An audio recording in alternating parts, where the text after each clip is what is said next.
Bagaimana menenangkan hati eh, supaya itu nah Ustaz.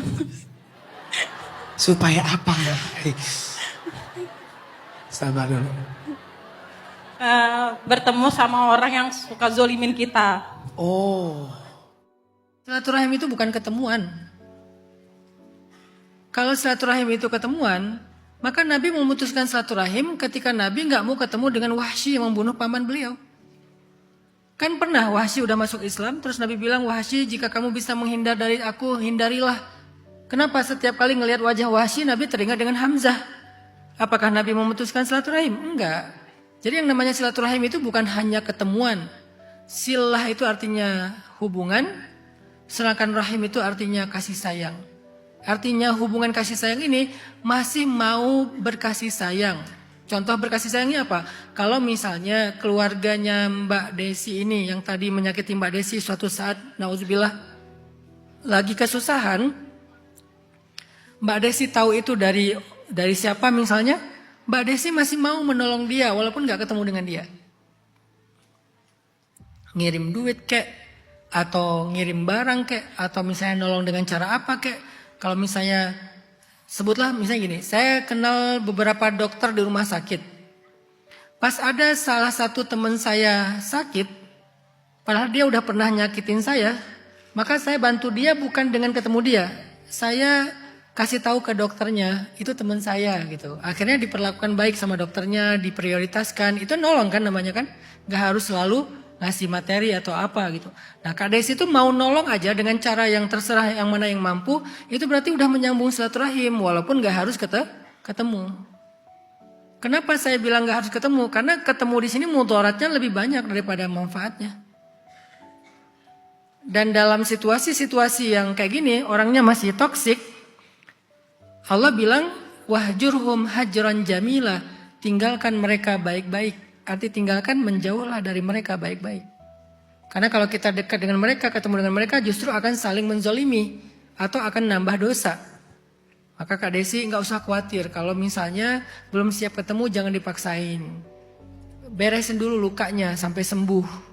Nanti ada masanya kita udah siap kok ketemu. Biasanya kalau kita udah benar-benar bahagia, udah settle banget, itu udah lebih punya imun. Tapi kalau belum benar-benar ada di posisi yang settle, belum benar-benar di puncak versi kita terbaik, kayaknya imun kita masih lemah. Begitu disentil dikit, luka lagi tuh.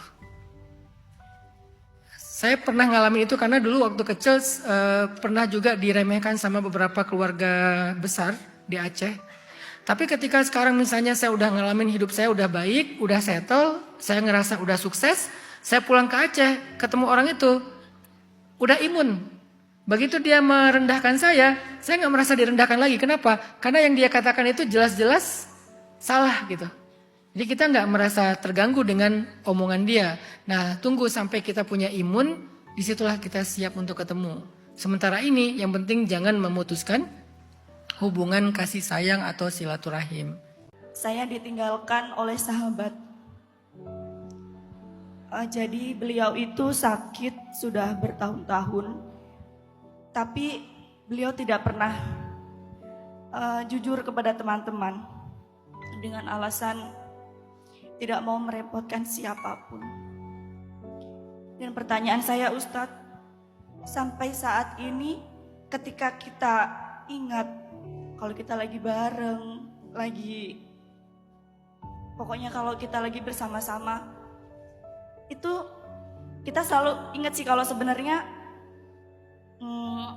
sudah ikhlas. Tapi saya sendiri nggak tahu loh Ustadz, saya itu sudah ikhlas atau belum. Nah, apakah dengan kita yang sering menangisi beliau itu memberatkan beliau di sana? Ada satu sahabat kita, sahabat saya, sahabat Kabuni namanya Teh Dewi. Beliau fasilitator dakwah saya ke beberapa kota, termasuk dulu pernah ke Lampung juga, ke Metro juga pernah ya, ke Metro Lampung. Beliau yang fasilitasi di masjid apa gitu dulu ya, di ya At-Taqwa ya. Nah itu salah satu panitia intinya itu namanya Bu Dewi dari Riau. Beliau sering banget memfasilitasi dakwah, memudahkan dakwah. Suatu ketika saya lagi di luar negeri dapat kabar, waktu itu saya lagi umroh kalau nggak salah, dapat kabar beliau meninggal.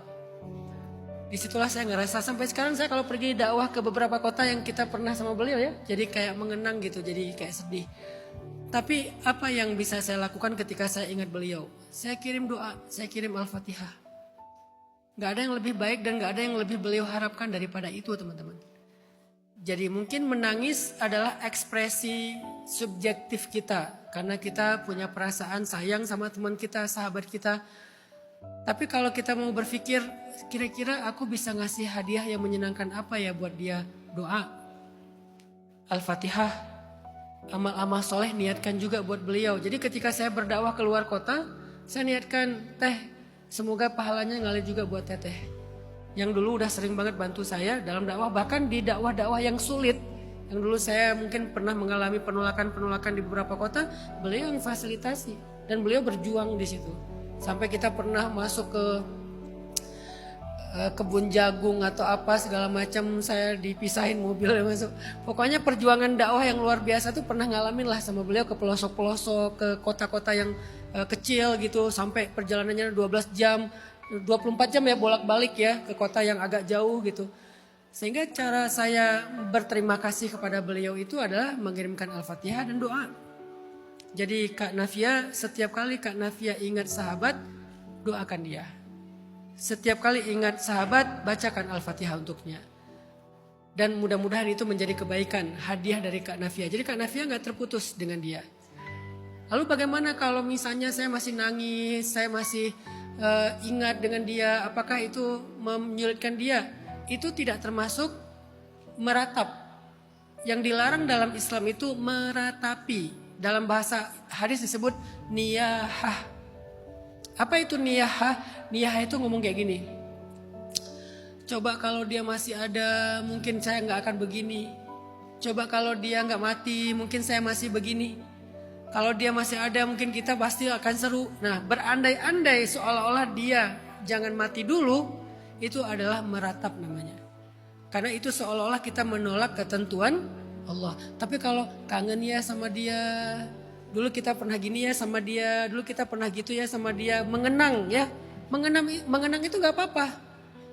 Para sahabat dulu mengenang orang-orang yang mereka cintai. Rasulullah mengenang Sayyidah Khadijah. Gak sedikit Rasulullah mengenang Sayyidah Khadijah. Dulu Khadijah begini, dulu Khadijah begitu. Diceritakan kenangan-kenangan.